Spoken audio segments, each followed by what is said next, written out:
अस्सलाम वालेकुम क्लास। आज का जो हमारा टॉपिक है that is testing and usability on the web. यानी आप वेब एप्लीकेशंस जब डेवलप करते हैं तो उनको टेस्ट कैसे करेंगे और उनकी यूजिबिलिटी को कैसे चेक करेंगे। सो इंट्रोडक्शन है कि टेस्टिंग है क्या, फंडामेंटल्स ऑफ वेब टेस्टिंग, कौन कौन सी टेक्निक्स हम यूज़ कर सकते हैं टेस्टिंग के लिए, वेब एप्लीकेशन के लिए, यूजिबिलिटी के लिए क्या कर सकते हैं, और लास्ट में उसको सम अप करेंगे।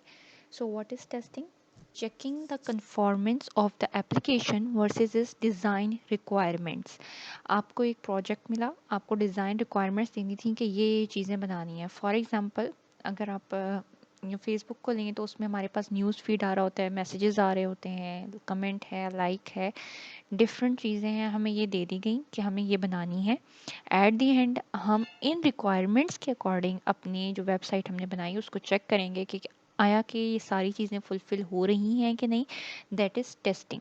ठीक है, checking the conformance of the application. Conformance यानी वो चीज़ फुलफ़िल हो रही है वर्सेस इट्स डिज़ाइन रिक्वायरमेंट। जो रिक्वायरमेंट्स हमें दी गई थी उसके अकॉर्डिंग एक चीज़ कंप्लीट हो गई है या नहीं, that is testing. Oriented to functional aspects. Functional requirements कौन सी होती हैं? जो कि एक सिस्टम ने फंक्शनैलिटी प्रोवाइड करनी है। फॉर एग्ज़ाम्पल अगर हम फेसबुक की एग्जांपल लें तो उसकी फंक्शनैलिटी में क्या क्या चीज़ें हैं कि मैं कमेंट कर सकती हूँ, मैं लाइक कर सकती हूँ, मैं कुछ पोस्ट कर सकती हूँ, कोई फ़ोटो ऐड कर सकती हूँ, ये सारी उसकी फंक्शनैलिटी है। अगर आप यूओडब्ल्यू की वेबसाइट को लें तो उसमें आप अपनी ग्रेड बुक्स देख सकते हैं, अटेंडेंस देख सकते हैं, टीचर अटेंडेंस डाल सकता है, ये सारी उसकी फंक्शनल रिक्वायरमेंट्स कहलाती हैं।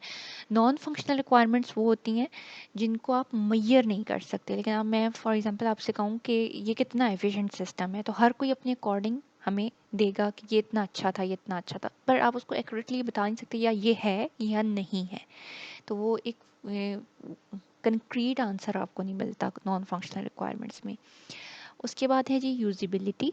Design and verifying the conformance of the application versus its user ability and capability of interaction. Simple terms में यूजिबिलिटी कहते हैं कि एक सिस्टम कितना इजी टू यूज़ है यूज़र के लिए, यूज़र उसे कितनी जल्दी लर्न कर लेता है, समझ लेता है, that is usability. Oriented to non functional aspects.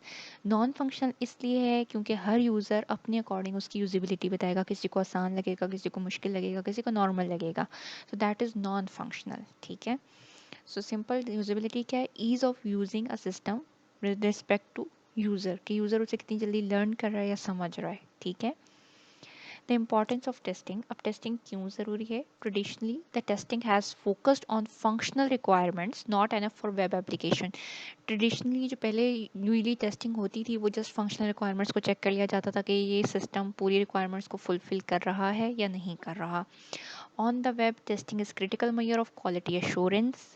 Web applications के लिए जब आप टेस्टिंग करते हैं वो थोड़ी डिफ़िकल्ट होती है। क्यों? एक तो आपने यूज़र की एक्सपेक्टेशंस को पूरा करना ही करना है, उसकी रिक्वायरमेंट्स को फुलफिल करना है। First thing, finding errors and shortcomings. Usually जो वेब एप्लीकेशंस होती हैं वो रियल टाइम एप्लीकेशंस हैं, लाइक ई कॉमर्स की वेबसाइट्स अगर चल रही हैं या बैंकिंग ट्रांजेक्शन्स हो रही हैं या एयरलाइन ट्रांजेक्शन्स हो रही हैं, तो ये सारी क्या है, आपकी ऑनलाइन रन कर रहा है सिस्टम। ठीक है, लेकिन अगर आप उसमें कोई एरर आ जाता है रन टाइम पे या आपका सिस्टम क्रैश कर जाता है तो उस केसेस में क्या हम मेजर्स ले सकते हैं, उनकी टेस्टिंग आपने कैसे करनी है, ये सारी भी इंडल्ज हो जाती हैं। ठीक है, मैनी यूज़र्स मैनी प्लेटफॉर्म्स।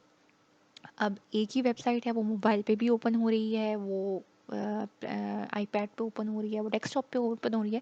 सो जिस जिस तरह टेक्नोलॉजीज एडवांस कर रही हैं उस तरह टेस्टिंग भी आपने उस लिहाज से करनी होती है। लाइक आपको रिस्पॉन्सिवनेस चेक करनी है अपनी वेबसाइट की। बहुत से user and different browsers use करेंगे तो ब्राउज़र कंपैटिबिलिटी भी चेक करनी है।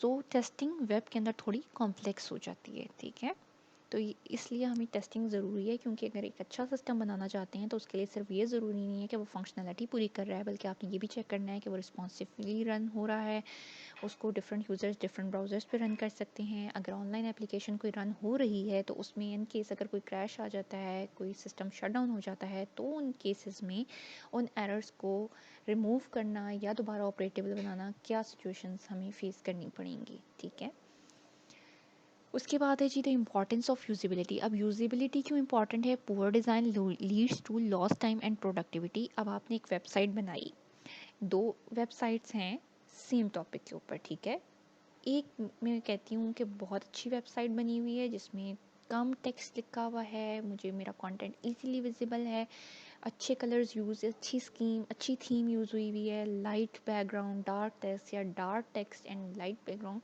थीम अच्छी यूज़ हुई हुई है, टेक्स्ट मुझे कम रीड करना पड़ा है, इमेजेस हाई क्वालिटी के लगे हुए हैं, तो that is attractive for me.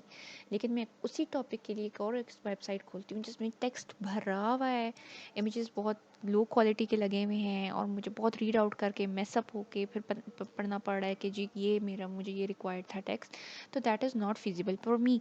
मैं क्या करूँगी, मैं तो किसी और साइट पर मूव कर जाऊँगी। ठीक है, poor design leads to loss time and productivity. अगर आपका डिज़ाइन ही अच्छा नहीं है, that is your first impression. ठीक है, तो यूज़र कभी भी उस चीज़ की तरफ अट्रैक्ट नहीं होगा आपकी वेबसाइट की तरफ। Your website speaks for your organisation.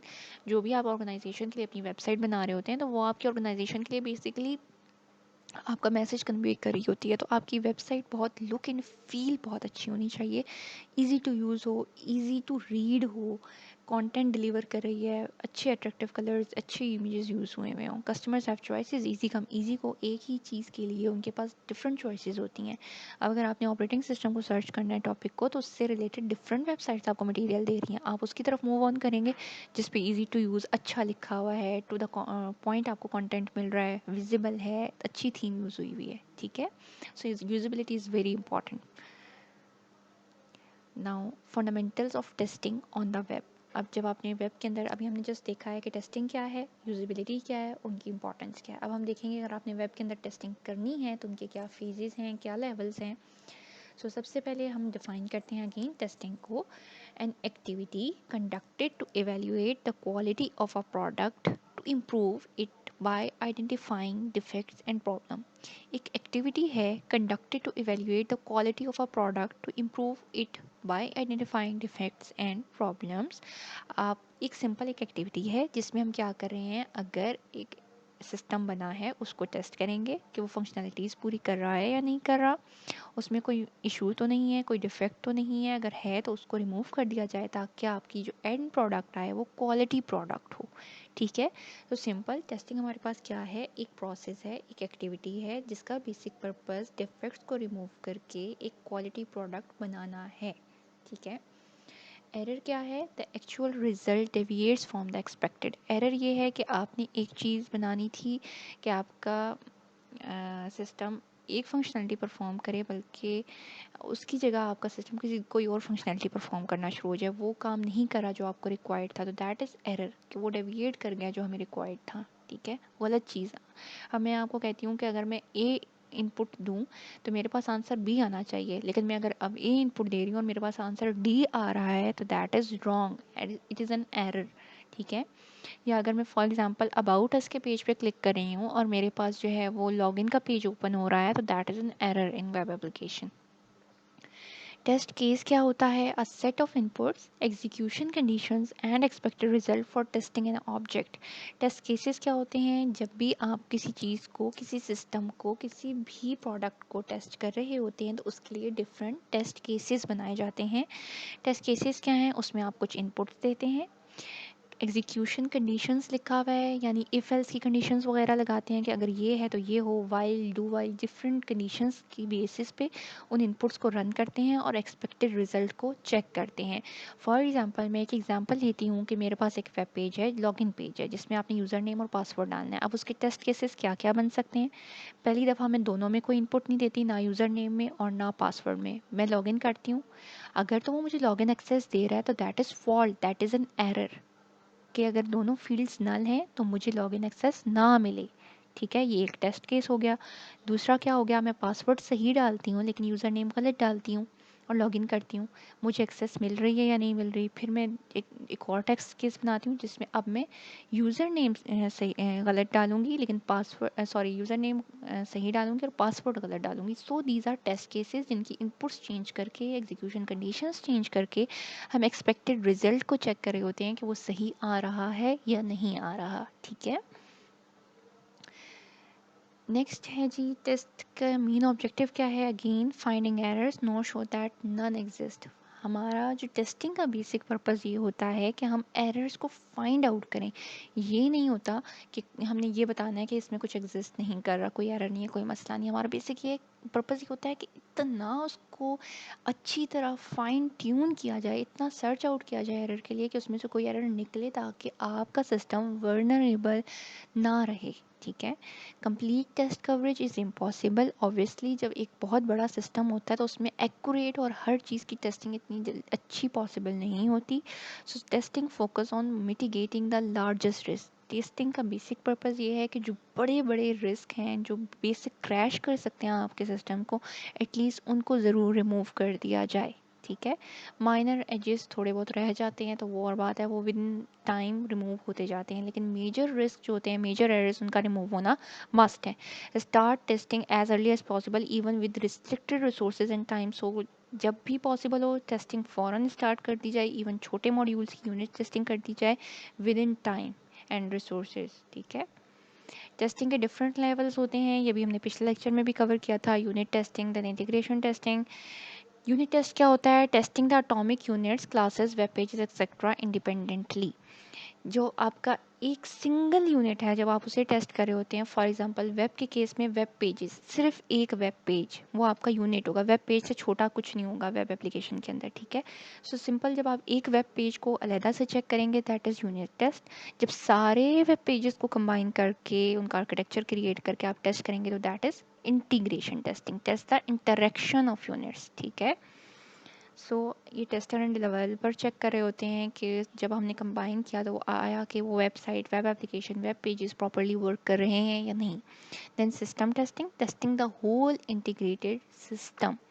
अब इसमें आप ओवरऑल आर्किटेक्चर को तो चेक कर रहे हैं, लेकिन साथ आप ये भी चेक कर रहे हैं कि वो फंक्शनैलिटी पूरी कर रहा है, जो रिक्वायरमेंट्स हमें दी गई थी वो कर रहा है या नहीं कर रहा है। ये ओवरऑल फंक्शनैलिटी को चेक कर रहा होता है। ठीक है, देन एक्सेप्टेंस टेस्टिंग है, real world testing under conditions that are close to the live environment as possible। ठीक है, अब ये एक्सेप्टेंस टेस्ट होता है कि आप यूज़र को, क्लाइंट को अपनी इन्वायरमेंट में, अपने जहाँ आपने सिस्टम बनाया वहाँ बुला के टेस्ट करवाते हैं और फिर यूज़र फीडबैक देता है कि ये ठीक है सिस्टम या नहीं ठीक। That is acceptance testing. फिर बीटा टेस्ट होता है, informal product wide test conducted by friendly users. आप इसका बीटा वर्जन, यूजली हम कहते हैं कि बीटा वर्जन रिलीज़ हुआ है, उसमें क्या होता है, आप प्रोडक्ट बना के मार्केट में लॉन्च करते हैं, यूज़र से फीडबैक लेते हैं और फिर उनमें अगर कोई फ्लॉज हो उनको रिमूव करके देन प्रॉपरली उसको प्रोडक्ट को लॉन्च किया जाता है। तो दैट इज़ बीटा टेस्ट। जब आप इनफॉर्मली एक प्रोडक्ट को मार्केट में लॉन्च करें, यूज़र से फीडबैक ले रहे हैं एंड देन अगेन उसकी टेस्टिंग करके उसको रिमूव करके एरर्स वगैरह को रिलीज़ करते हैं। ठीक है, the tester role, the ideal tester has a destructive attitude. जो बेहतरीन टेस्टर होता है उसका डिस्ट्रक्टिव एटीट्यूड होता है। क्यों? क्योंकि उसने आपके सिस्टम को बेहतरीन बनाना है, एरर फ्री बनाना है। तो उसका बेसिक पर्पस, माइंडसेट क्या होगा कि मैंने इस सिस्टम को इतना अच्छा चेक करना है कि कोई ना कोई किसी तरह डिस्ट्रॉय हो जाए। जब वो इस पर्पस से चेक करेगा तो उसमें कोई ना कोई एरर, कोई फॉल्ट निकल आता है। ठीक है, very difficult for developers to destroy their own work, क्योंकि डेवलपर जिसने खुद बनाया उससे कोई एरर नहीं लग रहा होता, लेकिन टेस्टर को क्योंकि वो उसका डिस्ट्रक्टिव माइंड है तो वो एरर्स को रिमूव कर सकता है। Focus heavily on unit test making them more prone to errors. सबसे बेहतर ये रहता है कि आप यूनिट टेस्ट जैसे जैसे मॉड्यूल्स बनते जा रहे हैं उन्हें टेस्ट करते जाएं ताकि स्टार्ट में ही एरर्स रिमूव हो जाएं। ठीक है, making them more prone to errors, ताकि आप जब यूनिट टेस्ट करेंगे तो उधर ही एरर्स रिमूव हो जाएंगे तो आपका सिस्टम रिस्क फ्री हो जाएगा। Thus some guidelines have others in the web team perform test. सबसे बेस्ट ये है कि डेवलपर जिसने खुद बनाया सिस्टम, अगर आप फॉर एग्जांपल कोई प्रोजेक्ट बना रहे होते हैं तो आपको अपना प्रोजेक्ट बहुत अच्छा लग रहा होता है कि हमने सब कुछ ठीक बनाया है, लेकिन जब एक दूसरा एग्जामिनर या आपका टीचर जब चेक करना शुरू करता है तो उसमें वो एरर निकालना शुरू कर देता है, फिर आपको पता चल रहा होता है अच्छा ये चीज़ें नहीं हुई नहीं। ठीक है, सिमिलरली जब डेवलपर खुद करेगा तो वो प्रॉपर टेस्टिंग नहीं कर सकेगा, तो टेस्टर बेसिकली कोई अलग टीम से होना चाहिए जो कि आपके टेस्ट मॉड्यूल को टेस्ट करे अच्छे तरीके से। Best tester is the one who gets the most bugs fixed. ठीक है, बेस्ट टेस्टर वो है जो कि बहुत ज़्यादा एरर्स और बग्स निकाल ले आपके सिस्टम से ताकि आपका सिस्टम बेहतरीन वर्क कर सके। Then web engineering specifics, errors in web content. अच्छा, इस वेब इंजीनियरिंग स्पेसिफिक्स का मतलब ये है कि क्या स्पेसिफिक चीज़ें हैं। अभी हमने देखा कि टेस्टिंग क्या है, टेस्टिंग का रोल क्या है, उसका पर्पस क्या है, क्यों इम्पॉर्टेंट है। अब आपको वेब एप्लीकेशन के लिहाज से अपने सिस्टम में क्या क्या चीज़ें चेक करनी है। सबसे पहले स्पेसिफिकली आपने चेक करना है एरर्स इन वेब कंटेंट, यानी जो आपने टेक्स्ट लिखा है अपने वेब पेज के ऊपर उसमें कोई ग्रामेटिकल मिस्टेक तो नहीं है, प्रूफ रीड करें उसे, ठीक है। Alternative type spelling check, meta information, यानी आप उसे थॉरोली रीड आउट करें, उसको प्रूफ रीड करें, उसमें कोई ग्रामेटिकल मिस्टेक है, कोई सेंटेंस मिस्टेक है, कोई स्पेलिंग मिस्टेक है, उनको रिमूव करें, ठीक है। एक चीज़ ये हो गई hyper text structure. Hyper text कहते हैं जो पेजेस आपस में लिंक्ड हुए होते हैं, दैट इज़ हाइपर टेक्स्ट, ठीक है।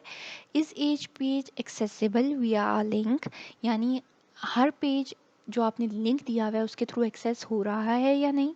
Does each page link to hyper text structure, आपने प्रॉपरली उनको आपस में लिंक किया हुआ है या नहीं। Are they are broken links, ये ना हो कि फॉर एग्जांपल मैं करियर या जॉब्स वाले पेज पे लिंक पे क्लिक कर रही हूँ और आगे कोई पेज ही ओपन नहीं हो रहा, तो दैट इज़ ब्रोकन, ठीक है, कोई इसको लिंक ही नहीं किया हुआ। या मैं अगर बैक प्रेस कर रही हूँ तो वो भी नहीं हो रहा, तो ब्रोकन लिंक्स ना हो जो प्रॉपरली आपने does each page link to hypertext structure, यानी आपने प्रॉपरली आपस में भी लिंक किए हुए हैं या नहीं।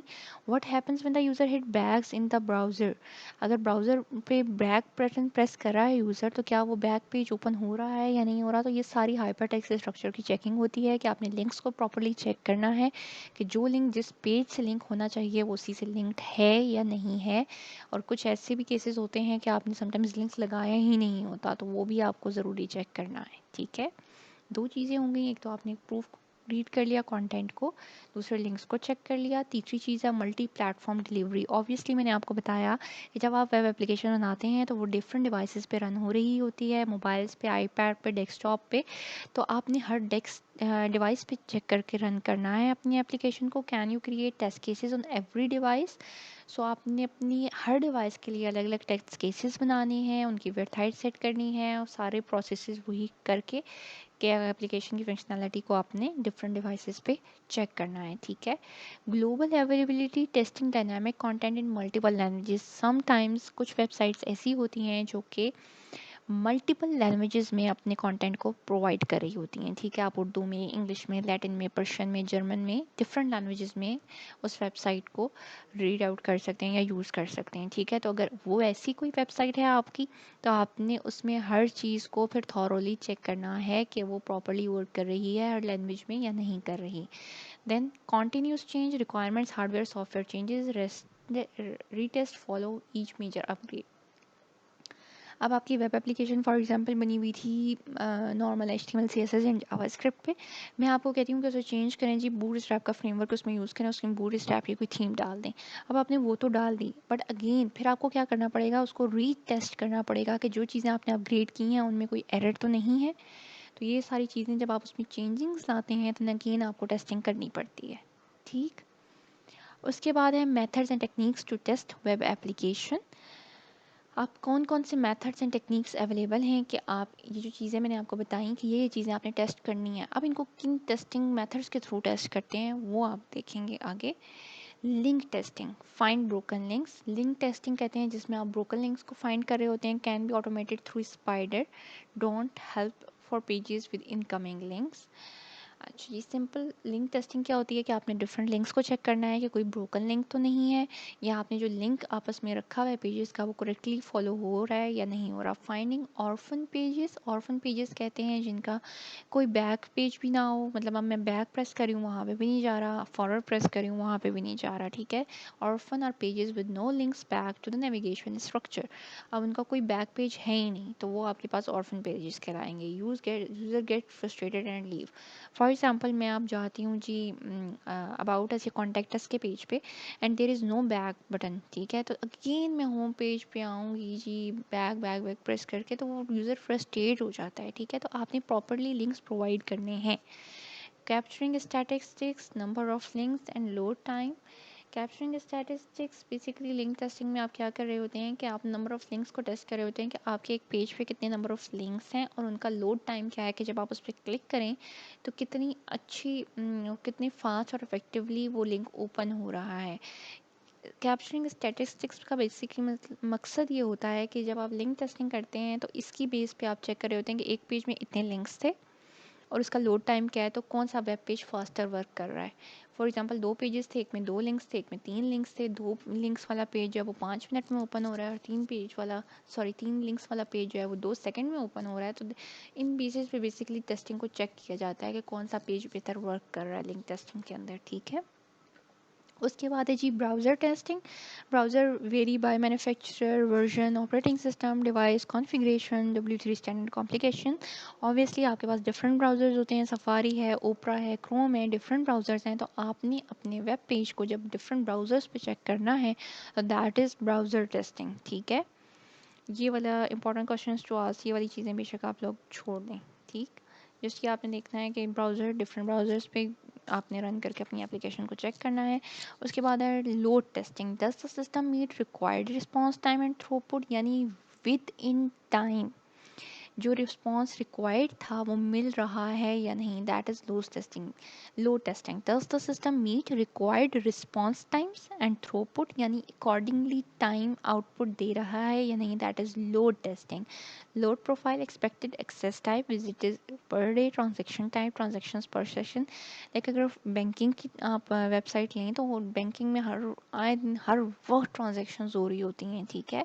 तो उस पर इतना लोड होता है, और लोड होने के बावजूद अगर वो एक्यूरेट आउटपुट दे रहा है, रिस्पॉन्स दे रहा है, तो ये आप लोड टेस्टिंग के थ्रू मेजर करते हैं। Must determine the range of values of response time and throughput. Determine the range of values, यानी अगर फॉर एग्जांपल एक टाइम पे 500 यूजर्स ऑन उसको यूज़ कर रहे थे, तो उस टाइम रिस्पॉन्स रेट क्या था, अब 1000 हो गए हैं, तो रिस्पॉन्स यानी डिफरेंट रेंज ऑफ वैल्यूज़ के लिए आप उसको टेस्ट करते हैं कि रिस्पॉन्स टाइम क्या है। Evaluate the result to look for bottlenecks, और अगर इन केस आपको लग रहा है कि इस लोड पे हमारा सिस्टम जो है वो हैंग हो रहा है, तो उन चीज़ों को आपने ओवरकम कैसे करना है, ये आप लोड टेस्टिंग के अंदर देख रहे होते हैं। उसके बाद है G stress testing. How the system behave under abnormal and extreme conditions. Stress testing ये होती है कि फॉर एग्जांपल मेरा सिस्टम 500 यूज़र्स को एट अ टाइम एक्सेप्ट कर सकता था, अब मैं उस पर मज़ीद स्ट्रेस डाल के देखूंगी, मैं 500 यानी उसकी एक लिमिट से उसको एक्सीड कर दूंगी। 500 से बजाय मैं उसके अंदर 600 यूजर्स डाल दूं, और मैं अब उसके ऊपर टेस्ट करूं कि अब क्या होता है, सिस्टम क्रैश हो जाएगा या वर्क करेगा, यानी उसकी लिमिट से भी एक्सीड करके मैं उस पर प्रेशर डाल रही हूँ। तो that is stress testing. The test should tell you if the system crashes, कि अगर हमने एक्सट्रीम कंडीशन में उसको डाल दिया है तो उसमें क्या होगा, सिस्टम क्रैश कर रहा है या रिकवर कर जाएगा या नहीं करेगा, दैट इज़ स्ट्रेस टेस्टिंग, ठीक है। उसके बाद है G security testing. A systematic test scheme is strongly encouraged. Testing for correctness is not sufficient, यानी आपने अपने सिस्टम को करेक्ट तो बना लिया, ठीक है, उसमें हर चीज़ फंक्शनैलिटी वर्क कर रही है, लेकिन वो सिक्योर है या नहीं, ठीक है। इस कॉन्फिडेंशियल डाटा इन इनएडवर्टली एक्सपोज, क्या आपका कोई कॉन्फिडेंशियल डाटा उसमें एक्सपोज तो नहीं हो रहा, आपने लूप होल तो नहीं छोड़ दिया। What happens if you input incomplete data.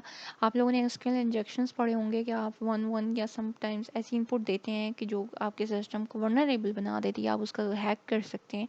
तो ये सारे सिक्योरिटी मेजरमेंट्स आप अपने वेब एप्लीकेशन को चेक कर रहे होते हैं, क्योंकि ऑब्वियसली बैंकिंग का जो ऑनलाइन काम हो रहा है that is too much vulnerable, ठीक है। अगर वो उसको हैक कर लें तो हमारा पूरा सिस्टम, हमारा हर चीज़ क्रैश हो जाएगी।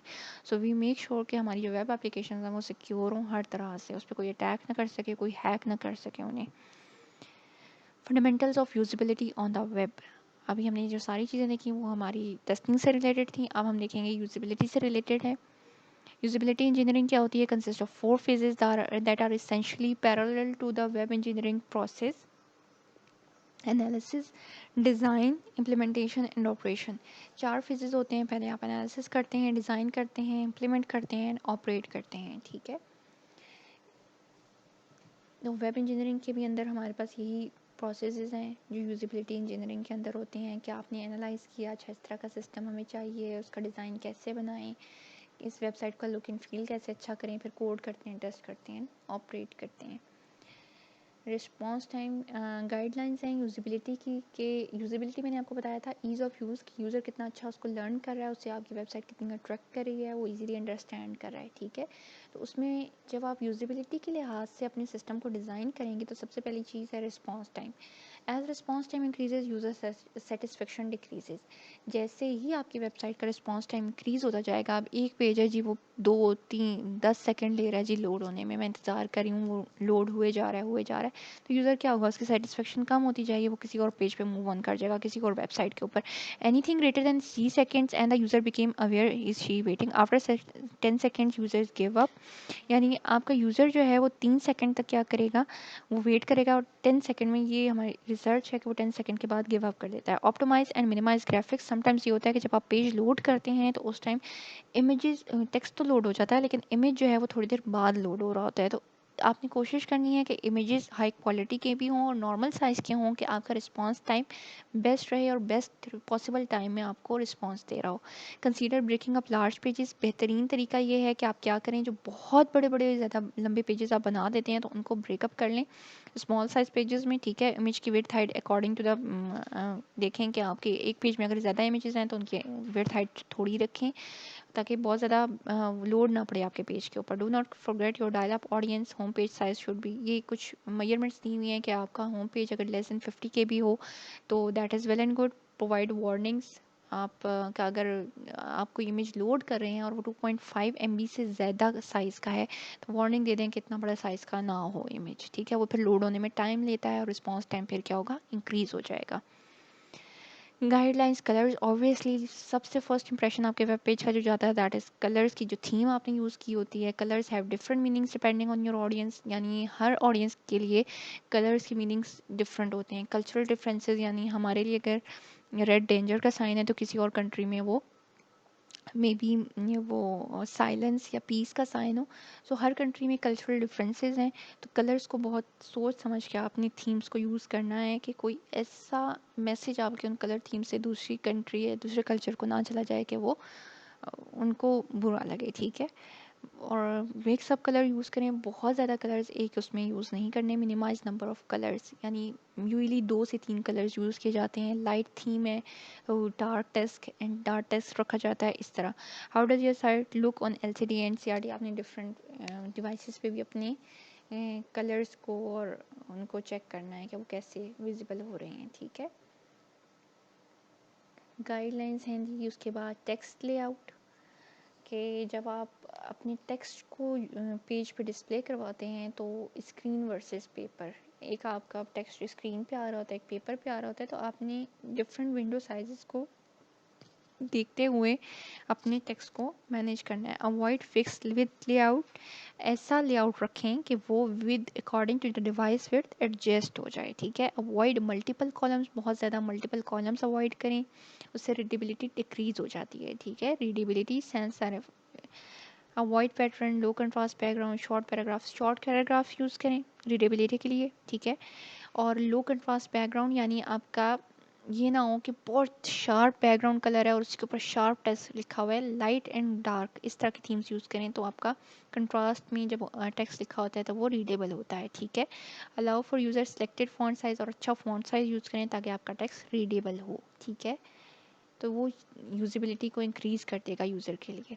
उसके बाद है page structure, vertical scrolling is fine, horizontal scrolling is not. जब भी आप पेज स्ट्रक्चर डिज़ाइन करें तो आपने इस चीज़ का ख्याल रखना है कि जो वर्टिकल स्क्रॉलिंग होती है वो तो फ़ाइन है, ठीक है, नीचे स्क्रॉल कर लेंगे, लेकिन जो हॉरिजेंटल स्क्रॉलिंग होती है यूज़र्स को यूजली पसंद नहीं होती, तो आपने अवॉइड करना है कि आपका पेज हॉरिजेंटली इतना लंबा ना हो कि यूज़र को उस तरफ भी ड्रैग करना पड़े।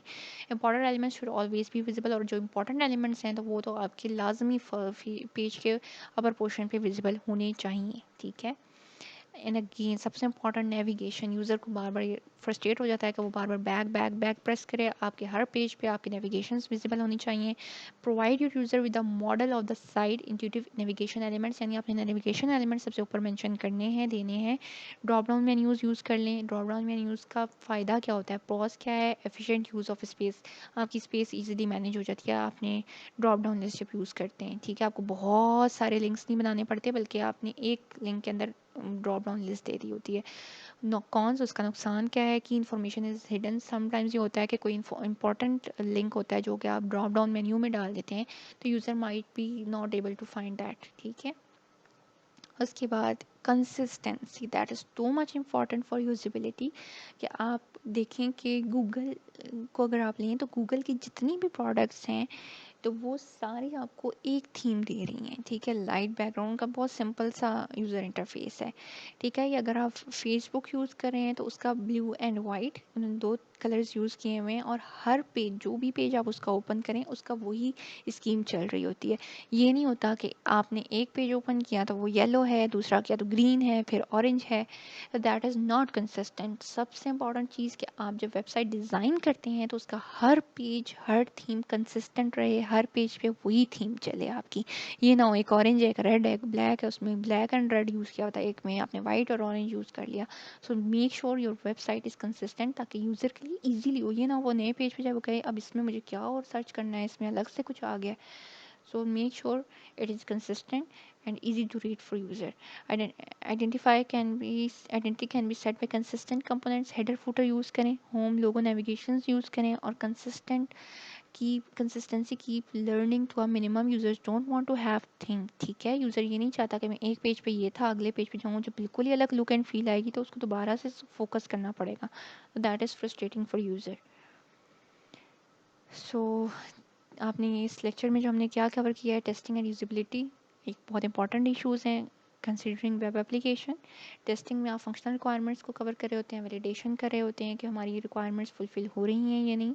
Usability tends to cover non functional requirement. Usability में आप नॉन फंक्शनल रिक्वायरमेंट्स कवर कर रहे होते हैं कि यूजेबल हो, रीडेबल हो, ईजी टू यूज़ हो यूज़र के लिए। Both are part of good web application design. They can partially be automated. Key differences can testing deals with mainly in-house and external developers, and user usability relies on expertise outside technological world. Testing में आप क्या करें, inner जो हमारी normally आप system बनाए उसको हम टेस्ट कर लेंगे, हमारे डेवलपर्स या यूज़र्स। यूजिबिलिटी जब आप एक सिस्टम को लॉन्च कर देते हैं तो वाइड रेंज ऑफ यूज़र्स हैं, उसमें हर किसी की टेक्नोलॉजिकल वर्ल्ड में आप जब रिलीज़ करते हैं तो किसी की नॉलेज होती है, किसी की नहीं होती। इसलिए आप ऐसा सिस्टम बनाते हैं जो ईजी टू यूज़ हो हर तरह के यूज़र के लिए, ठीक है।